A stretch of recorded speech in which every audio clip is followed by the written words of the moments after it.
ما يمكنش تندم على الحاجه اللي كبرتك من الصغر ديالك وصلتك لواحد النيفو اللي انت باغي ولا سوا ما باغيش، بما انه غير كبرتك ولبساتك وما خلاتكش تمد يديك لشي واحد، فما يمكنش تندم عليها.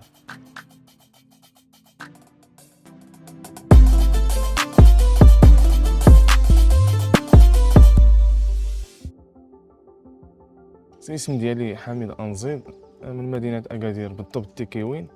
بقى كبر في هاد الحرفة هادي ولقى راسو من صغرو بحال هكا في الحانوت. عندي التصاور ديالي وانا باقي صغير فوق الكونطوار، بقيت عندي دبلومات مي كيقول لك كتمشي الدور وترجع لحفظ بوك، حاجه الا كتحل عليها عينيك وما كيمكنش ليك باقي تختارها انت ولا شي حاجه. ولكن حنا عندنا هاد الحرفه هادي ما يمكنش تشونجيها، خصني الا كنمشي للتحليتي بحال 24 ساعه على 24 اللي ما يمكنش تسد. هادشي الا سديتيها راه بحال وقفتي نص ديال الدرب كامل وقفتي، وزيد عليها الديرونجمون مع الكليان، ولكن داكشي ضروري خصك تصبر. تجارة وزايدة هو الإنسانية، يعني الإنسان اللي كان محتاج ولا شي حاجة تيوقف معاه. التجارة ديال مول الحانوت السلعة عنده نقية تبارك الله، كنجي كنتقدى عنده الجودة كلشي نقي. انا كنبغي ليه النجاح، انا كنسلم ليه المسائل ديالو باش يولي حتى هو كاب بلاصه ديالو، هو الممثل ديالي هاد الساعه هادي والحمد لله وسعادي.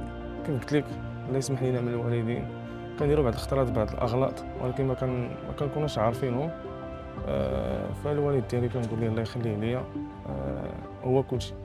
وكنتمنى من ولاد المدينه حتى هما انه يسيبورتيوك في هذا العمل اللي كدير. انا عارف ما عنديش الخير الظن ديالي فيكم، غادي تصوتوا عليا.